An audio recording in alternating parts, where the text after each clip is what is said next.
തിരിച്ചടി കൃത്യമായും ഉണ്ടാകും എന്ന സൂചന ഇന്ന് പ്രധാനമന്ത്രിയുടെ ഭാഗത്തു നിന്നും ഉണ്ടാകുന്നു. അദ്ദേഹം ഇംഗ്ലീഷിൽ പ്രത്യേകിച്ചും ലോകത്തിനുള്ള ഒരു സന്ദേശം എന്ന നിലയിൽ തന്നെ അത് വ്യക്തമാക്കുകയും ചെയ്തിരിക്കുകയാണ്.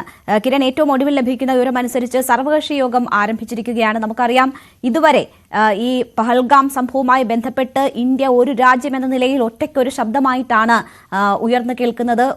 ഭീകരതയ്ക്കെതിരെ രാജ്യം ഒന്നാണ് എന്ന സന്ദേശം നൽകുകയാണ്. സർവകക്ഷി യോഗത്തിൽ എങ്ങനെയായിരിക്കും സാഹചര്യങ്ങൾ? വിവിധ രാഷ്ട്രീയ പാർട്ടി നേതാക്കൾ പങ്കെടുക്കുന്നുണ്ട്. ഇന്റലിജൻസ് വീഴ്ച എന്ന തരത്തിലൊക്കെ ചില മുറുമുറുപ്പുകൾ ഉയരുന്ന സാഹചര്യമൊക്കെ നമ്മൾ കണ്ടിട്ടുണ്ട്. ഒരുപക്ഷെ അക്കാര്യങ്ങളിൽ ഒക്കെ രാഷ്ട്രീയ പാർട്ടികൾ അവരുടെ അഭിപ്രായങ്ങൾ പങ്കുവെക്കുമോ, അതോ ഒരു ഉറച്ച ഒറ്റയ്ക്കുള്ള ശബ്ദം തന്നെയാണോ പ്രതീക്ഷിക്കുന്നത്?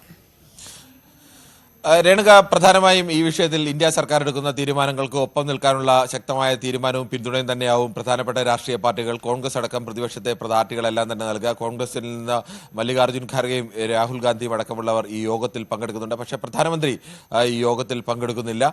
പക്ഷേ നേരത്തെ രേണുക ചോദിച്ച ചോദ്യങ്ങൾ, അത്തരം വിഷയങ്ങൾ സ്വാഭാവികമായും പ്രതിപക്ഷം ഉന്നയിക്കാൻ സാധ്യതയുണ്ട്. ഇത് ഇങ്ങനെ ഒരു ഭീകരാക്രമണം നടന്നത് ഇന്ത്യയുടെ അതിർത്തിക്ക് ഉള്ളിലാണ്, വളരെ ഉള്ളിലാണ്. അതിർത്തിയോട് ചേർന്ന സ്ഥലത്ത്, ഇന്ത്യ പാക് അതിർത്തി പങ്കിടുന്ന സ്ഥലങ്ങളിലൊന്നുമല്ല, ഏറെ ഉള്ളിലാണ് നടന്നത്.